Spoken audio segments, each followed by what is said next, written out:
Howdy, folks. Today I'll be giving some quick thoughts on the recent US release of Chainsaw Man the movie.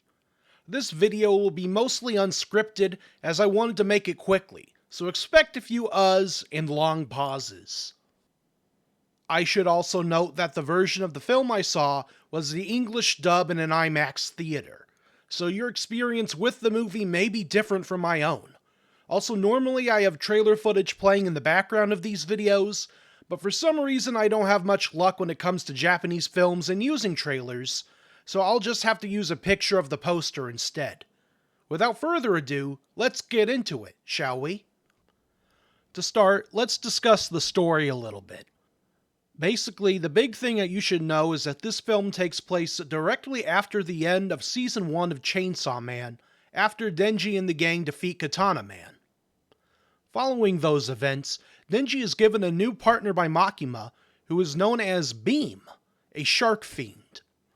This is due to the fact that Power is currently indisposed as she is being drained of blood after fighting a bunch of zombies during that aforementioned end of Season 1 arc.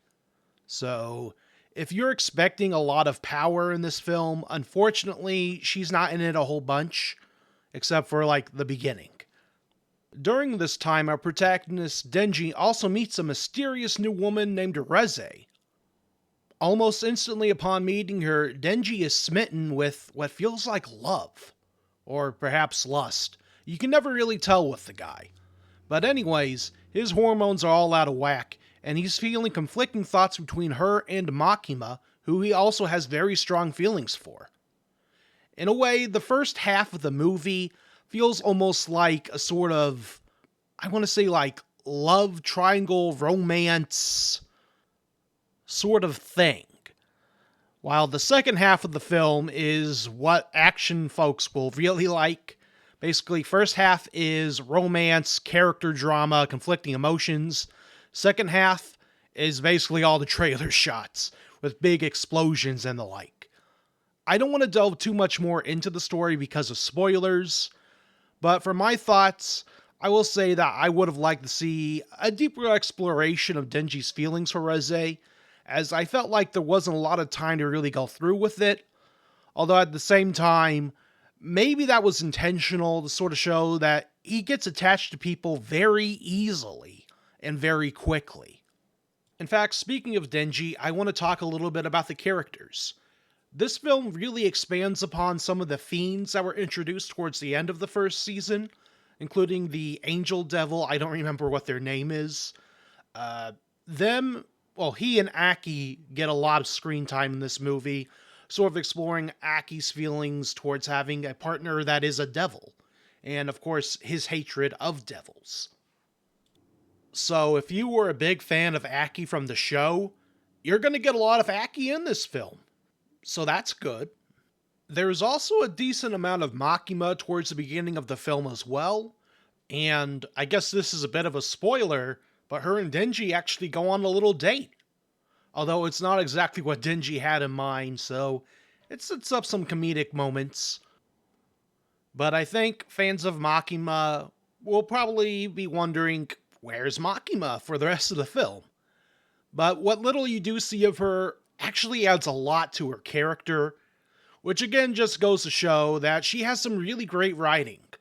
And even though she's not in it a lot, what little she is in has a lot to say about her. That's all I'll really talk about when it comes to Makima, but just keep watching the film, and the way other people describe Makima and talk about her, you're starting to pick up the pieces, if it wasn't already obvious by the end of Season 1, what she already is. And then, of course, there's our protagonist, Denji. He's going through a lot of it in this film. He's going through different emotional sort of battles in his own heart, in his own mind. He's wondering about his place in the world, I feel like. And overall, he's a very tragic character still because of his upbringing, or lack thereof. And you really feel for the guy, and you want everything to go okay and to go his way. But, well, Denji is a bit of a tragic character, and a bit of a naive one as well. And then, of course, there's the new character Reze. And she's very interesting, I feel like. For the most part, I mean, she takes this very supportive role for Denji, and she wants things to go okay for him. She wants to help him.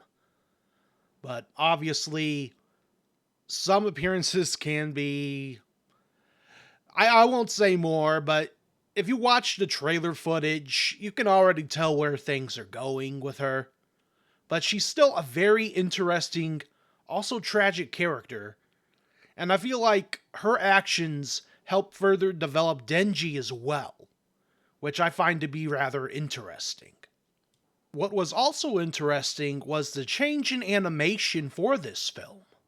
Now, I've read a little bit. It seems like for this movie, they went towards a sort of flatter, sort of looking style that matches more with the manga, as opposed to the more cinematic look that the anime itself had. Now, personally, I always liked the way the anime looked. So when I saw this new change in art direction for the movie, I was a little taken aback, but it quickly grew on me once I saw what all they were doing with the animation in the film itself. Like, this is probably one of the most gorgeous animated films I've seen in a long while. It has extensive color work, it has rotoscoping, which I'm always a fan of. It does have a little bit of some CGI 3D looking model things going on at some points, which can kind of throw you off just a little bit. But I think they did that in the anime too, so you get kind of used to it. But yeah, it's a very pretty looking film. Although I am a bit worried for the people that worked on it. Apparently this movie only had a budget of $4 million, which for the amount of animation work that's in this film, it's like an hour and a half long. I'm wondering how much those folks were paid for the work. And I'm really hoping people weren't worked to the bone while animating it. It's just I can hear, I've heard about the way some folks are treated in the animation industry. So I'm not really sure what things are like behind the scenes, but hopefully not too bad for the people that worked on the film. Speaking of the animation, probably the thing that everyone's going to come to this film for is the action itself. And I'll just say right now, about half of this film is basically a non-stop action scene against an enemy that likes to use explosions a lot. So you're going to see a lot of boom, boom, boom effects. You're going to see buildings collapse, people explode. It's a lot to take in. And again, animated very gorgeously, animated very well. So if you like action, this film's got a lot of it. I would say it has more than probably the entire first season combined. Which, if I remember correctly, action was kind of sparse in season 1 of Chainsaw Man. In order to give characters more time to have, well, character things go on. But for this movie, we're sort of raising the stakes a bit. So, if you want to see chainsaws versus explosions, and maybe a little bit of giant shark action too, you're going to have a fun time with this movie, I'd say. Which really only leaves me with one other category I can think of, and that's the music. For this film, I think the music was probably one of, if not the best part. There's some very somber songs, some very action-packed songs. There's a bit of, like, heavy metal going on during some of the action. The music is just, it encompasses a lot. And I think their song choices that they used fit each scene very well. It's incredibly catchy. There is a song, they have like an opening scene. There's a song called Iris Out. That's the only song whose name I can remember. It's all over YouTube if you haven't seen it. Be careful, some of the Iris Out music videos have a lot of spoilers for the film. But it's a very catchy song, just like the rest of the music in the movie.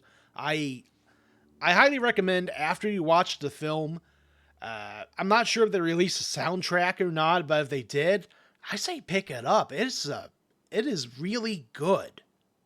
I might just do that myself, actually. Oh, and before I forget, the voice acting in the film, since I watched the dub, I'm just going to say that the English voice work for the dub, I think was done incredibly well as, well, basically most of the entire film. Everyone is giving it their all in this movie, especially Denji's voice actor. He's especially fun when he's in his Chainsaw Man form. He just sounds absolutely deranged. It's great. I know a lot of people out there are purists for subs over dubs. But for me personally, with a film with animation this good looking, I don't want to be distracted with subtitles. I would rather have the whole film be easily accessible for my eyeballs, if that makes any sense. But I'm sure the subtitle version is equally good as well. But again, I do dubs out of the sake of convenience. So that's just what I do. Also, catching it on an IMAX screen, an incredible experience. Really helps everything stand out, especially the big ol' explosions. So, overall, would I recommend Chainsaw Man the movie, Reze Arc? And my answer would be absolutely yes. It's a fun, gory, good time with lots of explosions. Obviously, you're gonna have to watch all of Season 1 first, or else you're going to be lost.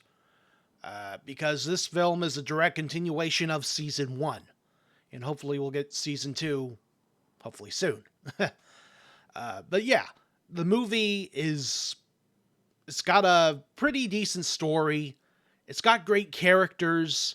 It's got animation that's spectacular looking. It's got action that's phenomenal. It's got fantastic music. It has good English dubs. And of course, I'm sure the Japanese voice acting is probably even more great. What I'm trying to say is there is a lot of love and detail put into this movie. And if you see it, you probably won't be disappointed.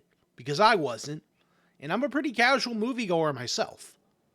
But yeah, overall, those are my thoughts on Chainsaw Man the movie. If you have the chance, I say check it out. Because I'm not sure how much longer it's going to be in theaters here in the US. And I'm not sure overseas either. Let me know how that's going. But yeah, thank you so much for watching this video. I hope you all have a wonderful day.